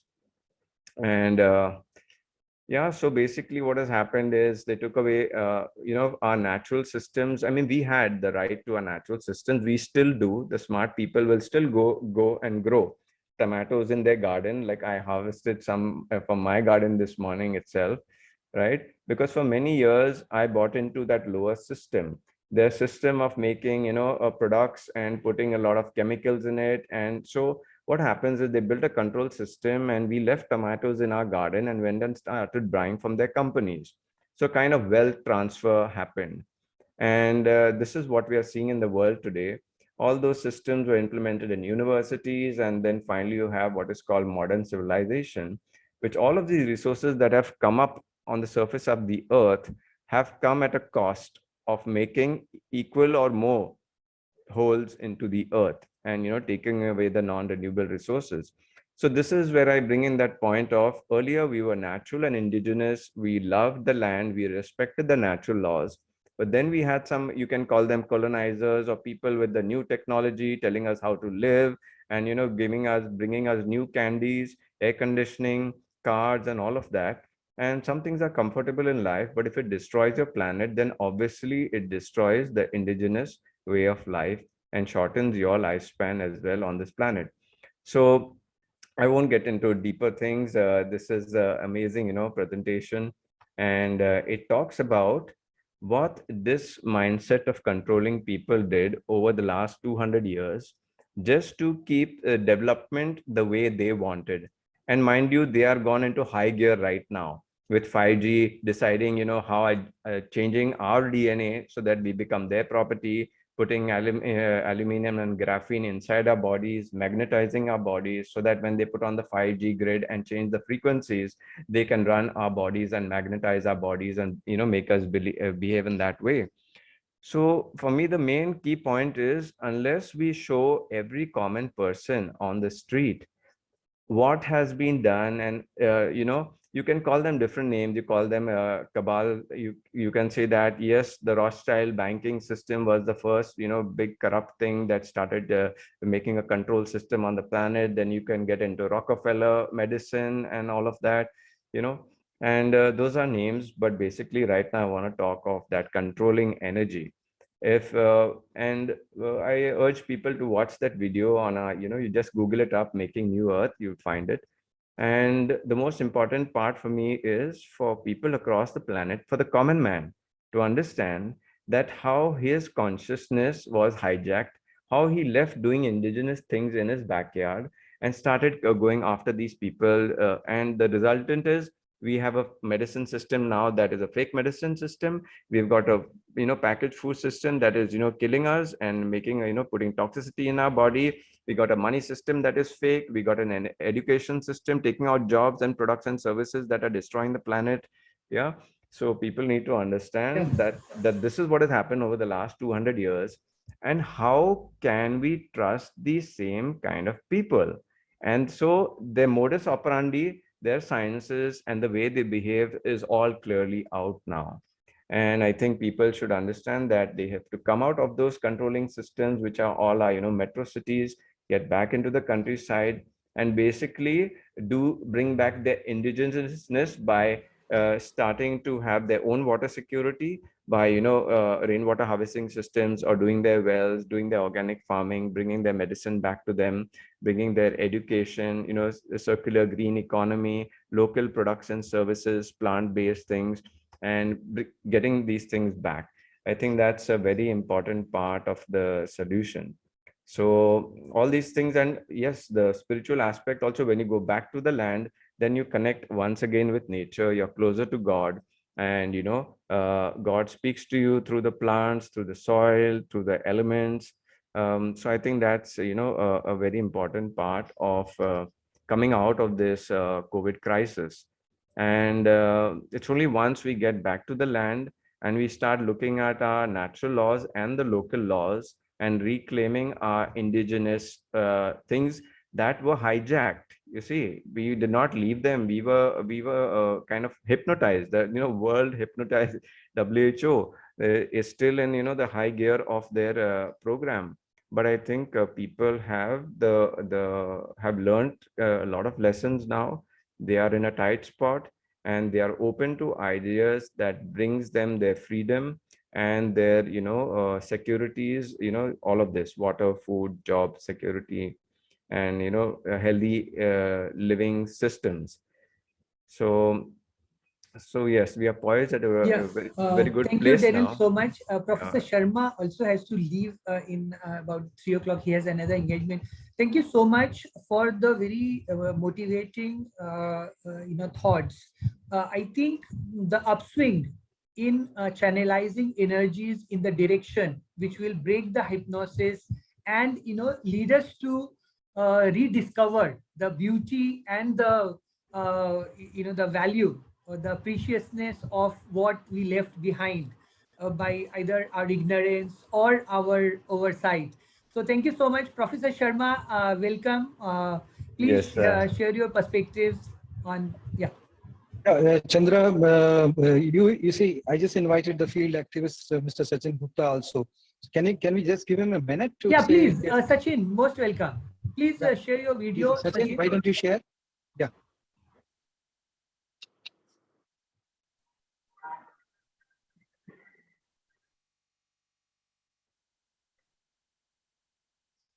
Sachin.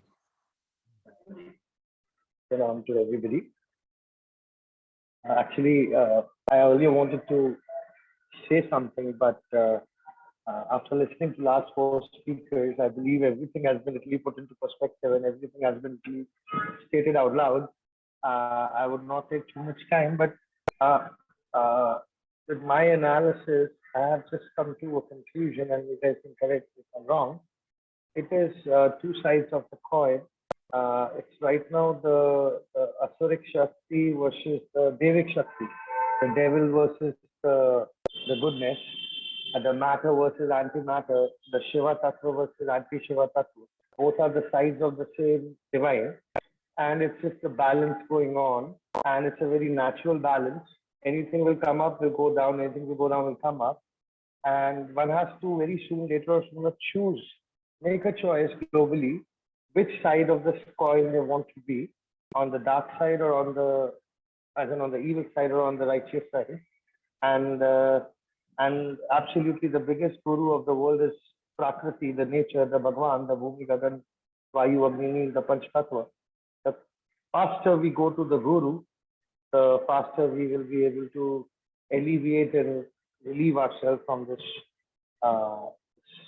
vicious devil dark cycle. That's about it. I don't want to take too much time. I know everybody has very good time. Thank you Yes, so much, good afternoon, Professor Sharma. friends from India and elsewhere. It has been very enlightening to have, apart from Chandra and Jared, who have been, meeting often, meeting James and Kim has been very enlightening. In fact, Kim took us to new group of word servers, to hierarchy and H.P. Blavatsky, Alice Bailey, all those spiritual towering personalities, and to what role the hierarchy of masters is playing in this present crisis. And then James has taken us to Atlantis. Wonderful. I mean, I read it in this Ponder on This by Rizal Khul and Alice Bailey, and how the swapping of roles may be taking place. So it's very, very enlightening this season in our discussion of reclaiming the indigenous as the soul of humanity. And towards the end, when Daryl takes us to the basically natural village economies, the natural growth which should be occurring everywhere and which we should promote, that's what will be indigenous. And I agree with what Chandra and Kim shared, that nobody is non-indigenous. Only thing is the way of living has gone away from nature, that needs to be reclaimed. So thank you very much, friends, for being here. We don't have time. We gave just 3 o'clock as a closer time, so we can respect that.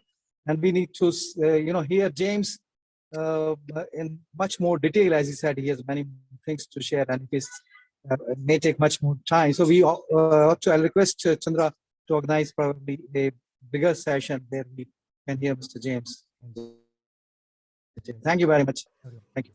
Yeah, so as I shared and as I see the future course of action, that firstly, of course, we are putting up a great resistance in Geneva and worldwide against the international health regulations and the pandemic treaty.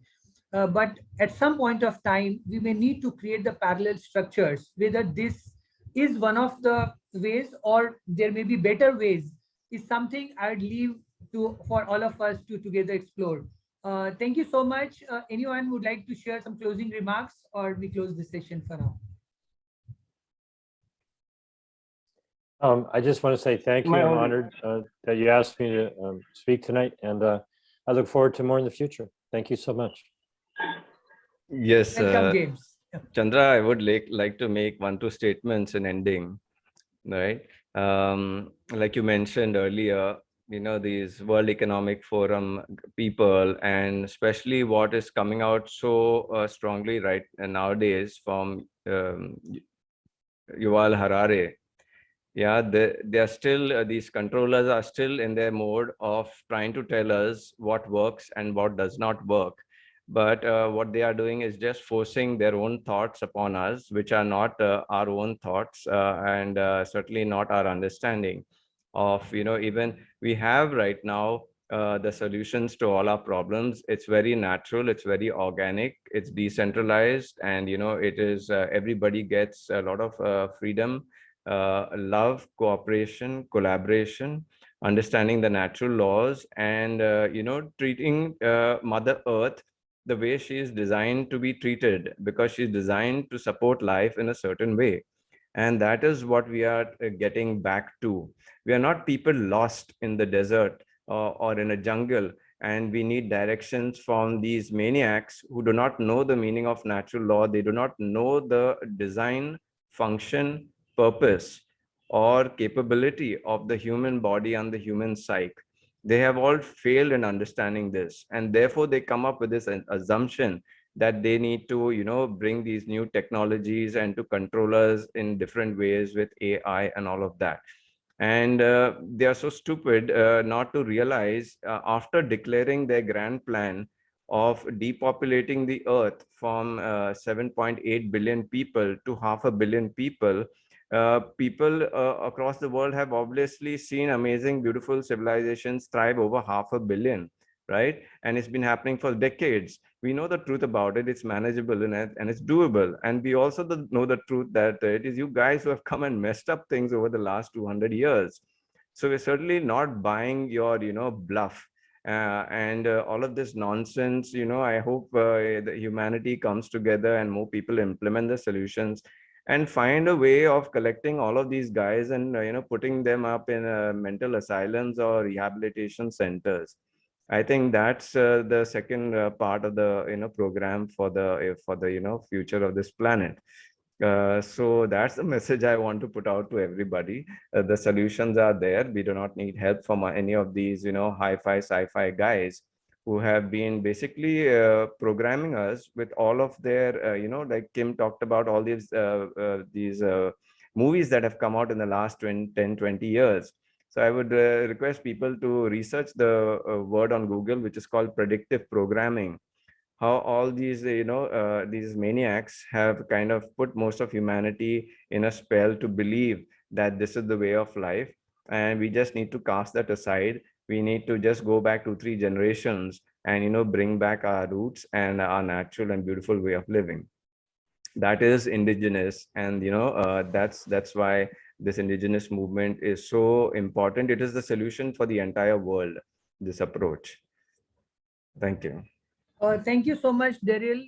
On a very sobering note, I would also like to spell out that evil also has a purpose.